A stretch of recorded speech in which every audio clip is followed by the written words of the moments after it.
Hi, I'm Keren Baruch reporting for The Spectrum. Today I'm here with Megan Rosen, treasurer of UB's Colleges Against Cancer chapter.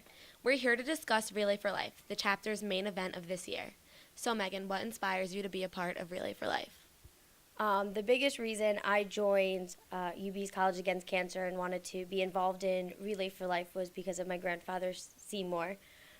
He passed away in 2002 from prostate, skin, and lung cancer.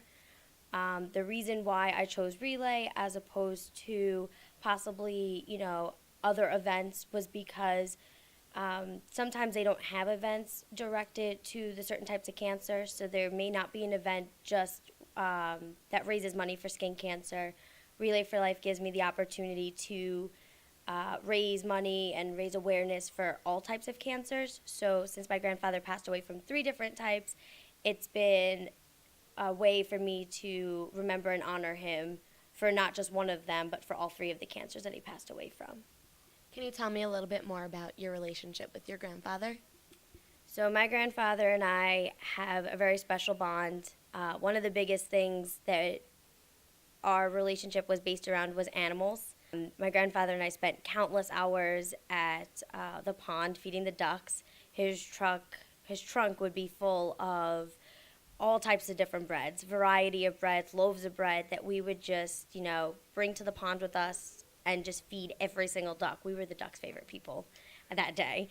Also, my grandfather and I spent a lot of time at the North Shore Animal League, playing with all the puppies and the kittens before they got adopted.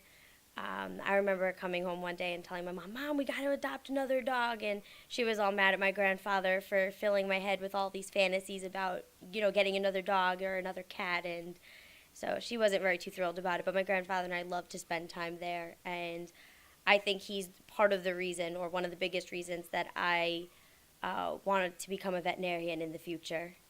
And are you fulfilling that desire to become a veterinarian?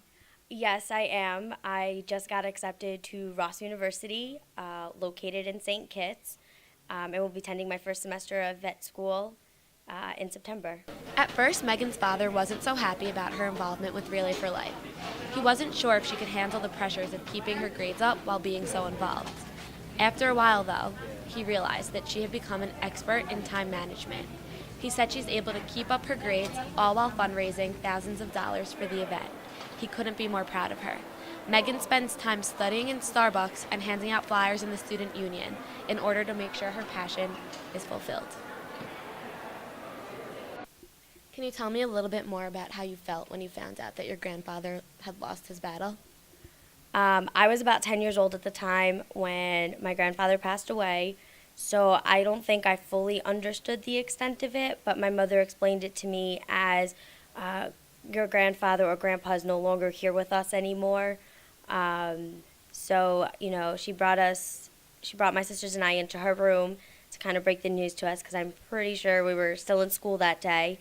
My younger sisters, both of them were a little too young to understand what was going on, but as a 10-year-old, I think, she felt like I would notice that he wasn't around anymore, so she felt that she had to tell me.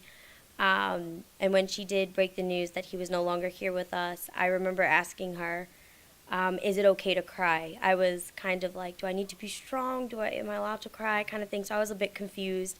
And when I did ask her that, she said, yes, it's okay to cry. And at that point, the waterworks just started.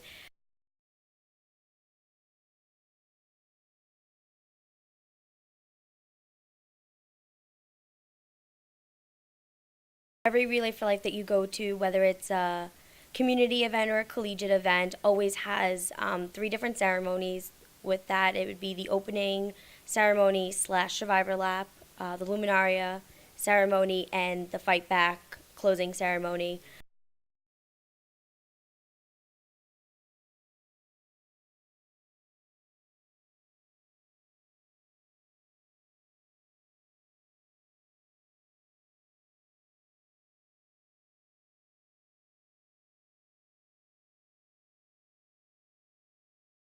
This year's Relay for Life event starts on April 11th at 6 p.m. in Alumni Arena and goes until 6 a.m. on April 12th.